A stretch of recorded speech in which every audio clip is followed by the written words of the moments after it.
ဒီနေ့တော့လာဝန်းကဆရာပြေခိုင်ရဲ့ Step Up and Lead တင်တန်းမှာ volunteer သွားလုပ်မဲ့နေလေးပါ ရှမ်းကြီးနိုးပြီလားအိုးထောက်တော့မခဏလေး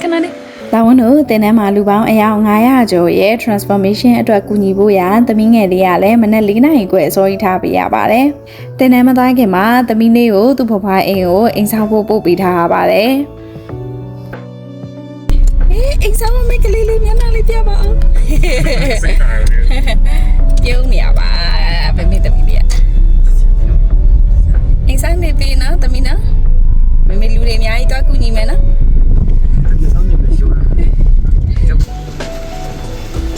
ဆက်ရှင်ကူးရရောဟုတ်ပါချိန်မအိမ်လာဆောက်တာပါရှင်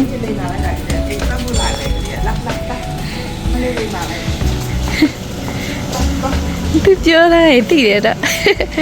လိမ့်မလိုက်တာကွယ်မမေအသေးอ่ะဒီခမ်းမကြီးထဲမှာလူအယောက်900ကျော်ကူညီပေးရမှာဆိုတော့လာဝန်တို့အရန်ကို excited ဖြစ်နေပါတယ်ဒီတနန်းလေးကနေလာဝန်းကိုစိတ်ခွန်အားတွေအများကြီးပေးခဲ့တယ်လို့လာဝန်းရဲ့ဘဝကြီးကိုလည်းတစ်စစ်ချိုးပြောင်းလဲစေခဲ့တာပါဒါကြောင့်ဒီတစ်ခေါက်မှာတော့လာဝန်းရဲ့ထင်းမျောလာဝန်းရဲ့မိသားစုတွေရောလာပြီးတော့တနန်းတက်ကြတာပါဒီတနန်းလေးမှာ volunteer အနေနဲ့စနေတနင်္ဂနွေ2ရက်လုံးကိုမနက်4နာရီဝဲထားပြီးတော့ည10နာရီအထိ energy အပြည့်နဲ့ကူညီပေးခဲ့ပါတယ်တင်နေပြန်လာတဲ့အချိန်မှာတော့ကြံနေတဲ့ထမင်းပူးတွေကိုအောက်လေးတွေအတွက်ယူလာပြီးတော့လိုက်ကျွေးပြပါတယ်